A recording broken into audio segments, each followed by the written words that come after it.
बिस्मिल्लाहिर्रहमानिर्रहीम। खत हज़रात, मैं हूँ अख्तर अब्बास और आप सबको मेरा सलाम पहुँचे। 2-3 सवाल हैं। एक रमज़ान में चेहरे की खूबसूरती के बारे में है, दूसरा बच्ची उसकी उम्र हो रही है तो शादी के हवाले से, जो तीसरा है वो भी बहुत मज़े का है और उनका ख्याल ये है कि मेरी सास ने मेरी ज़िंदगी हराम की हुई है और मैं क्या करूं।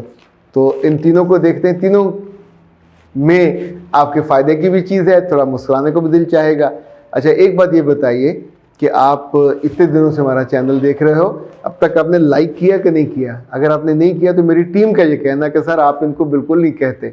तो ऐ प्यारे लोगों, अगर आपने लाइक नहीं किया हुआ तो एक तो वो कर दीजिए, दूसरा कि अपने दोस्तों को या अजीज़ों को शेयर नहीं करते। अच्छा, बैरून मुल्क वाले जो लोग हैं उनकी बहुत अच्छी आदत है, वो अपनी बहनों का भाइयों के ग्रुप्स बनाए हुए हैं, उनमें शेयर करती हैं।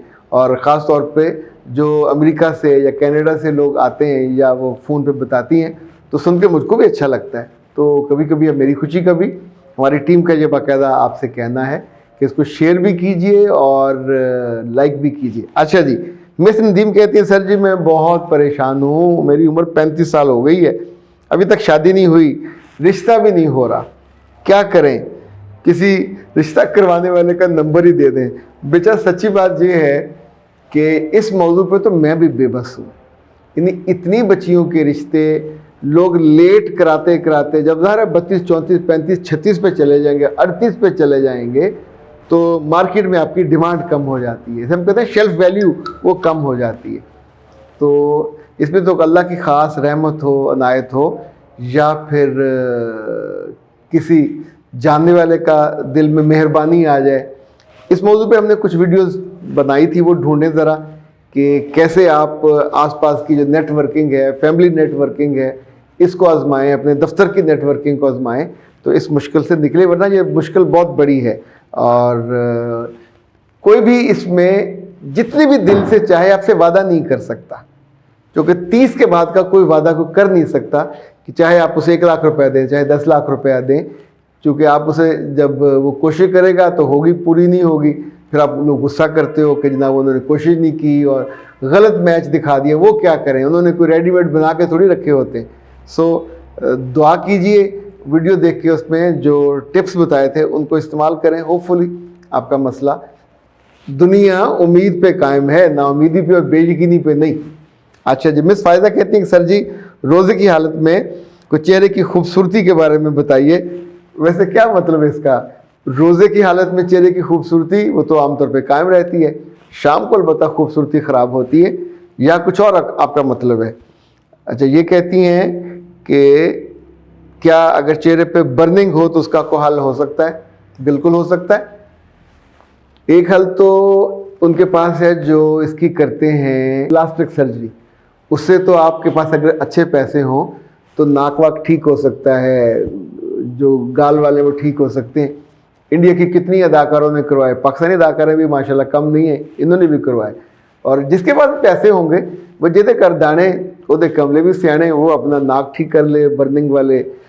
दूसरा कुछ टोटके या क्रीमें लगाने से ये ठीक नहीं होगा। किसी एक जो सर्जरी करने वाली खातून है या खातूना है उनसे रब्ता कर लीजिए और उनसे फिर ट्रीटमेंट कराइए, डट के कराइए। ये रोज़े के बिना भी हो जाएगा, रोज़े के साथ भी हो जाएगा, लेकिन रोज़े में मेरा ख्याल है ट्रीटमेंट में पड़ने की बजाय रोज़े पे ध्यान दें, चेहरे पे वैसे नूर आ जाएगा। दूसरा, जब भूखे होते हैं दोपहर को तो उसके बाद ट्रीटमेंट हो रही होगी तो बड़ा बुरा हाल होगा। तो अगर ट्रीटमेंट करानी हो तो रमज़ान के बाद करवाइएगा। रमज़ान में इबादत पे फोकस करें, कुरान पाक पे फोकस करें, अच्छी ज़ुबान पे फोकस करें, अच्छे अमाल पे फोकस करें। ये जो चिड़चिड़ के किड़किड़ के घर में लड़कियां या लड़के मुसीबत डाले रखते हैं कि हाय मुझे रोज़ा लग रहा है, तो रोज़ा आपको लग रहा है, आप अपने अखलाक की वजह से बाकियों का रोज़ा तो ना ख़राब करें।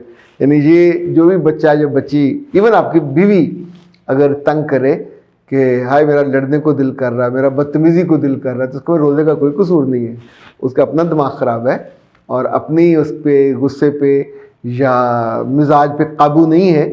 तो मिस कैसर कहती हैं कि सर जी मेरी सास ने मेरी ज़िंदगी हराम कर दी है, जब देखो यही कहती है कि तुम्हारी माँ ने तुमको क्या दिया और मैं बहुत परेशान होती हूँ।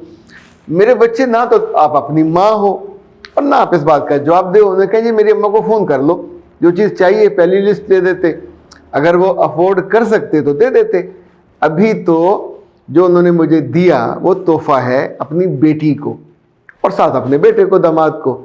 تو یہ تو کوئی کاروبار نہیں ہے, یہ کوئی ایگریمنٹ بھی نہیں تھا, یہ کوئی ادھار بھی نہیں تھا. تو انہیں اپنے میاں کے تھرو بتائیے کہ اس سے آپ کے بات کہنے سے کچھ مال آئے گا تو نہیں, لیکن آپ کی عزت کم ہوتی ہے. یہ انسان کی کم ظرفی کا اظہار اور اقرار ہوتا ہے. جب بھی آپ دوسرے سے مانگتے ہو تو مانگنے والا تو منگتا ہی ہوتا ہے نا, آپ کا حق تھوڑی ہے. آپ لڑکی لے کے آئے ہو, انہوں نے پوری سوغات دے دی, آپ کو پسند تھی تو آپ لے کے آئے ہو. تو اگر اس وقت تو منہ میں آپ کے زبان نہیں تھی, آپ چاہتے تھے کس طریقے سے یہ قابو آ جائیں, تو تب آپ مطالبہ لسٹ دے دیتے نا, وہ لسٹ آپ کے منہ پہ مارتے, رشتہ نہ ہونا تھا. میں کتنے ہی ایسے بچیوں کو جانتا ہوں اور ایسے گھروں کو, ظاہر میرا واسطہ بہت پڑتا ہے, کہ جن کی ڈیمانڈوں کی لسٹیں ہیں اتنی بڑی بڑی, جب دوسرے کو دیتے ہیں انسان خود کو بہت خوبصورت سمجھتا ہے. خود چاہے 4 مرلے کے گھر میں رہ رہا ہوں تو لگتا ہے میں حویلی میں رہ رہا ہوں. ابھی تو یہ اشتہار لگے ہوتے ہیں نا, 4 مرلے کا گھر 5 مرلے کا دکھا, تو 4 مرلے کی کوٹھی برائے فروخت ہے. وہ خدا کے بندو, وہ ایک دڑبا ہے چھوٹا سا, کوٹھی کہاں سے ہو گئی؟ مطلب کوٹھی تھوڑا بڑے سائز میں ہوتی ہے جو لگے کہ کوٹھی ہے, لیکن چونکہ آپ کا من ہے آپ اس کو خود ہی اپنے کوٹھی ڈکلیئر کر دیا. آپ ایسے اگر محل بھی لکھ دیں باہر کہ جناب یہ محل ہے, اور محل میں آپ اپنا نام لکھ دیں, تو اس سے وہ محل تھوڑی ہو جائے گا. جب اللہ اپنے وقت پہ آپ کو محل دے گا تو پھر کسی کو کہنا نہیں پڑے گا کہ یہ اویس محل ہے. وہ دور سے نظر آئے گا کہ اویس صاحب کا گھر ہے, اور اوپر جوتا بھی لٹکانا نہیں پڑے گا, اوپر ہانڈی بھی اوندھی کر کے دیکھنی پڑے گی. یعنی وہ سارے کام جو جہالت کے وہ کرنے کے بعد وہ محل نہیں بن جاتا, نہ وہ کوٹھی بن جاتی ہے, وہ اسی سائز میں رہتی ہے. تو ان ساسوں کو اللہ پتہ نہیں عقل دے یا نہ دے, ویسے مجھے نہیں لگتا کبھی آئیں گی, کیونکہ یہ بائی چوائس ہے, یہ حماقتیں کرتی ہیں. گھر میں بیٹے ہیں, گھر میں سامان ہے, گھر میں میاں ہے, بیوہ بھی نہیں ہوئی, پر یتیموں مسکینوں والی زندگی اور یتیموں مسکینوں والی خواہش ہوتی ہے مانگنے والی. تو مانگنے والے کو پھر منگتے والی زندگی گزارنی ہوتی. جب بھی بیٹھے گی یہی بات کرے گی. یہ بات سننے کے بعد بہو تو بہت عزت کرے گی. ویسے کبھی کبھی بیٹے بھی عزت کرنا چھوڑ دیتے ہیں, لیکن کچھ بیٹے بالکل اسی طرح کی ٹرو کاپی ہوتی ہیں جو بہت تکلیف دیتے ہیں, خواری دیتے ہیں. لڑکی کچھ نہیں کر سکتی. اگر ماں باپ ہیں تو جو انہوں نے دینا تھا دے لیا, اگر نہیں ہے تو پیچھے والے تو کوئی نہیں دے گا. تو اب آپ کو پھر بڑی سمجھداری سے, حکمت سے آپ کو یہ کرنا چاہیے, اپنی کوئی جاب کر لیں تاکہ جو ضرورتیں ہیں نہ پوچھ لیں جی ضرورت کیا ہے, اب میں خود کما کے اپنے میاں کی مدد سے وہ کر لیتی ہوں. تو شاید یہ عذاب آپ کا ٹل جائے, ورنہ یہ کوئی آسان نہیں ہے. ارم کہتی ہیں کہ سر میری عمر 28 سال ہے, شادی کو 4 سال ہو گئے, اور 4 سال کے بعد میرے شوہر کو میرے پاسٹ کا پتہ چل گیا, میری زندگی تباہ ہو گئی ہے. اب میں کیا کروں؟ میرے بچے اب کیا کیا جا سکتا ہے؟ یعنی اگر لڑکیاں اس وقت جب غلطی کر رہی ہوتی ہیں اور بے وقوفی کر رہی ہوتی ہیں, سوچ لیں کہ یہ جب کھل جائے گا تو پھر کیا بنے گا.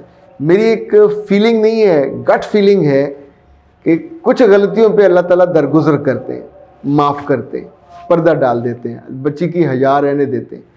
لیکن اگر یہ شادی کے بعد ہوا تو میرے بچے مجھے معاف کیجئے گا, یہ میں کو بدگمانی نہیں کر رہا.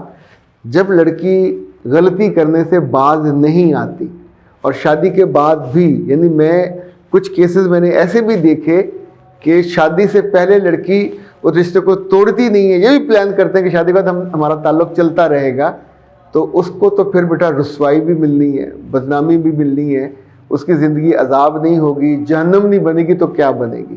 یہ اللہ کے نظام سے پہلے آپ نے بغاوت کی, پہلے اس کی بات نہیں مانی, اور اب آپ مسلسل اس کو اریٹیٹ کر رہے ہو اور گناہ سے واپسی کے راستے پہ نہیں جا رہے, توبہ بھی نہیں کر رہے.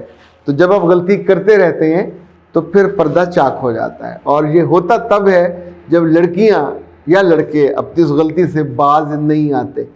باز آنے والوں کا پردہ رہ جاتا ہے. اختر عباس کو دیجیے اجازت. السلام.